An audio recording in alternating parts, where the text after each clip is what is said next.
Why, hello, everybody, and welcome back to another episode of the gaming news show for the channel. This week is not a lot of news, but there are plenty of games out, so let's get started with the games first. The first game this week is Life is Strange 2, Episode 1, The Roads, which came out on the 26th for the PC, PS4, and Xbox One for $8. But if you want to get the entire Season Pass expansion, whatever, it is roughly $40, technically $39.99 plus tax and whatnot. But in general, if you guys don't know what Life is Strange 2 is about and have not seen the trailer, it is about two brothers, Sean and Daniel Diaz, that are forced to run away from home after a tragic incident in Seattle that involved their father and a person from school that basically ended up dying. In fear of the police, both Sean and Daniel headed to Mexico while attempting to conceal a sudden and mysterious supernatural power, which, if you watch the gameplay trailer, it's really crazy, which I believe it's the younger brother that has the ability, while the big brother actually just knows about it. So we'll have to just see how Square Enix ends up combining this sequel of Life is Strange with the free prequel that you're able to download for free on pretty much any device that I know of, which is just PC, Xbox One, and PS4. I don't know if it's out for the Switch or not, but just check out your marketplace. I do plan on buying Life is Strange 2 when most of the episodes are out, because even when Life is Strange 1 came out, I didn't really care for the game. I just knew it was similar to Telltale, but at the same time there wasn't really many choices. It was just a linear story, and I didn't care for it really until episode 4 was coming out and I saw the ads for it. I'm like, okay, I'll buy it, and then I just had to basically wait for episode 5, which by the time I finished episode 4, I was practically just a couple weeks away when they were releasing episode 5. So anyways, the next game coming out on the 25th of this week was Valkria Chronicles 4 for the PC, PS4, Switch, and Xbox One for $60. Valkria Chronicles 4 takes place in the same time frame as the original Valkria Chronicles, but focuses on the Squad E of the Federation. Commander Claude Wallace and his childhood friends set out to fight for freedom in this desperate war, but bone-chilling blizzards, waves of Imperial soldiers, and the godlike powers of the Valkyria stand between them and victory.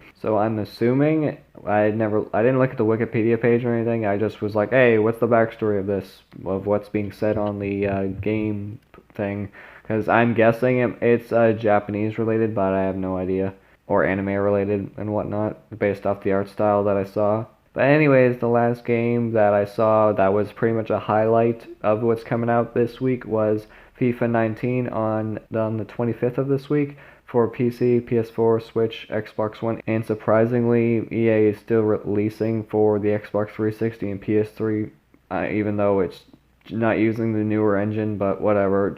But it's just in general just a yearly FIFA game that the only new thing is the new game mode, the UEFA Champions League mode, which I guarantee it's just a different style of a tournament that EA is trying to make all FIFA players swallow like a big, huge morning pill.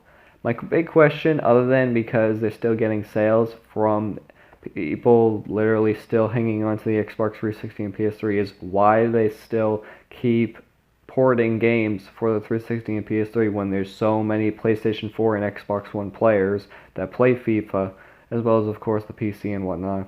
But hey, if there's money involved, then why not have it come out on the last engine? I mean, you never know, maybe it's actually less money to just port it onto the last gen and whatnot, I have no idea. But I would technically include Telltale's Walking Dead Final Season Episode 2 that came out on the 25th, but it seems that recently they announced that they were taking down all the digital marketplace stores for Episode 2. I don't think they took it down for Episode 1, but in general they literally took it down. If you look at it on Steam, they only have the demo playthrough and whatnot that you can do, but the regular thing, until they have their whole company conundrum taken care of and to know what the heck they're doing, They're pretty much keeping the store down. But if you really want to, I'm not condoning it at all, that you can hunt down torrents of episode 1 and 2 and just play it that way. But I'm going to definitely wait and hear if they plan to finish the last 2 episodes before even buying 1 and 2. And finally, on to the very first topic, which, guess what? Just as what was it, 2 episodes ago, saying that Sony didn't want to do crossplay, well, consumers and the Sony fanbase, as well as the Fortnite fanbase itself, literally annoyed Sony enough to finally be doing crossplay.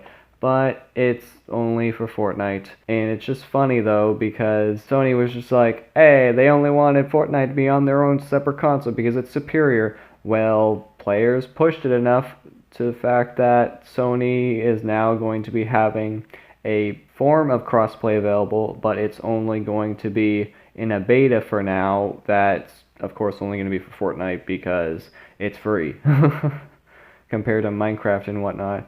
But this crossplay will allow for cross-platform gameplay, progression, and commerce across PlayStation 4, Android, iOS, Nintendo Switch, Xbox One, Microsoft Windows, which is basically PC, and Mac operating systems. Which it's funny that for this blog post about crossplay ends with Sony trying to get back with being consumer friendly, as they were literally out like a bad guy all alone while everyone else was enjoying each other in the huge Fortnite community.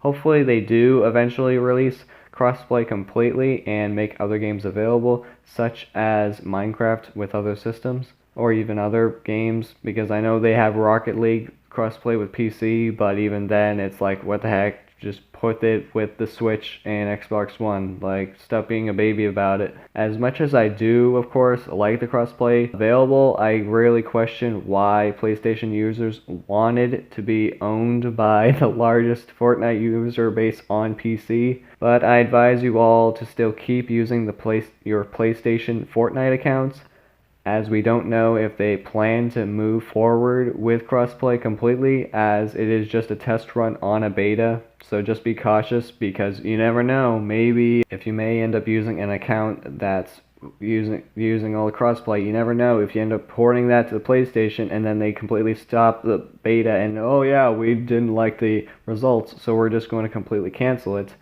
And so your account's screwed. So just cautious, fair warning, just try to keep using the PlayStation until they're like, okay, fully released crossplay for Fortnite and everything. So just be careful. As always, though, with the articles I talk about, they're listed in the description below, if you want to check them out anyway.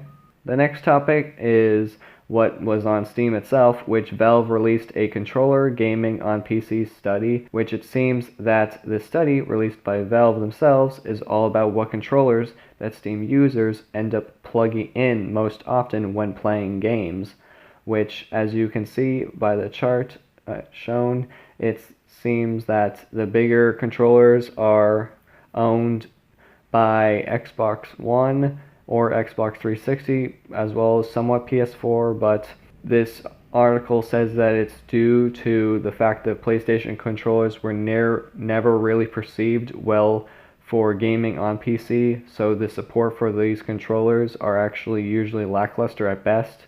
So when a person plugs in a PlayStation controller, most of the time they end up installing a Xbox 360 input driver that makes the PlayStation use this same layout, as the only difference is the analog stick layout. So players end up only having to need to use mental memory of the actual face buttons, as it's the only difference, whether when it's asking for Y, you're just pressing triangle. The next graph that they showed is based off of a 20% for each different type of controller used, which this one, of course, again shows the Xbox One and 360 is more than the regular PlayStation controllers. And then they also have other controllers, as well as the Steam controller and Switch Plus controller, because the Switch Plus is practically the same thing as the Xbox One or PS4. Which, speaking of the Switch Plus one, the last graph shows when they released the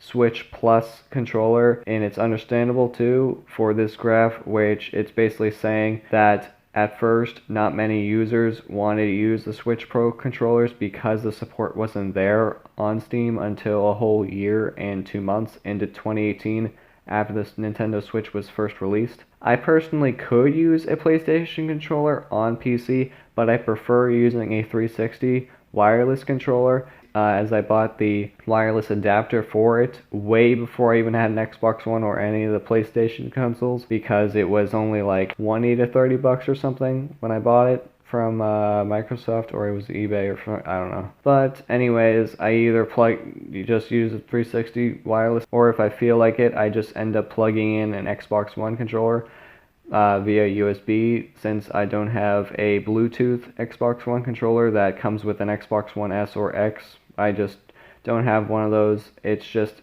my connectivity preferences. But the next topic is Nintendo finally decides to actually clarify more on their cloud saves, which, as I told you guys last episode all about the Nintendo Switch Online service, well, they didn't really put much detail on much about how the save cloud system is going to work, so many people just believed that the cloud service would stop working after you didn't pay for membership and whatnot. But I found this article on GoNintendo.com that they saw a statement by IGN that after receiving from a Nintendo spokesperson stating that after Nintendo received so much criticism from YouTube people as well as their own Nintendo consumers and whatnot, that they wanted to clarify that cloud saves would actually be saved in Nintendo's servers for up to 180 days or 6 months, so you have technically plenty of time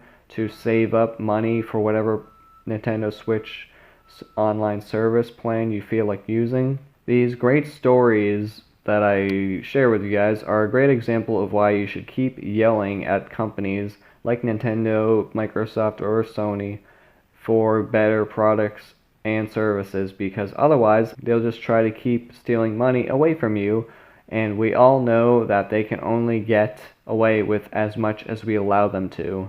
Since the last topic I wanted to do was something fun, today on the 28th I found this one, which is apparently, this article is rather interesting because it's talking about a gaming festival that called Dreamhack, which holds a Guinness World Record for the biggest LAN party, will be coming in India in December from the 21st to the 23rd. This festival will be taking place in the western city of Mumbai and will be live streamed through a service that must be popular in India called Voot. I was surprised to, of course, see this news, but I guess the PC gaming culture in India has been growing rapidly recently, as the esport tournaments in that region must be getting bigger. On DreamHack's website, they apparently are going to be having a raffle for a 10 million rupee prize, which the US dollar conversion is $138,000. So the lucky winner will definitely be set for life as long as they don't spend it all in one place. As you guys know, I like to end the episodes with memes from reddit.com/r/gaming. And the first one is meme I got from a user called XPennyX, which it's all about a GIF in GTA Online where the person, it literally was bicycling and then they ended up going right into a tree and actually tried to walk it off, as the caption says, trying to walk it off. And it's just hilarious because the moment that they got off the bike, the ragdoll effect started moving and they tried to move forward and they immediately fell. Those type of GIFs are always hilarious because it's like just ragdoll effects in video games is just hilarious enough as it is. And then the last meme I decided to do, which is by user Flipper Squids. The caption's skeletons mourning a skeleton who died and became a skeleton ? And apparently this takes place in Black and White 1, which, of course, the picture literally shows they decided to script it where skeletons are literally mourning a dead skeleton on the ground. So it's really interesting what programmers decide to put in their games, whether it be some skeletons mourning, or they could be just ignoring it completely and just going after the player. Anyways, that is this week's gaming show. Please be sure to leave a like on the video if you have enjoyed. Comment down below any stories you'd like me to cover. What did you think of this week's stories? Do you think Sony will end up actually doing crossplay? What do you think of Telltale's future? Do you think they're going to finish the final season? You never know. But anyways, thank you for watching. Follow me on Twitter as well as my Twitch stream. Subscribe to the channel for more videos. Don't forget to hit that bell icon so you know when I upload next, as well as stream and whatnot. And with that said, I will talk to you guys next time. Bye now.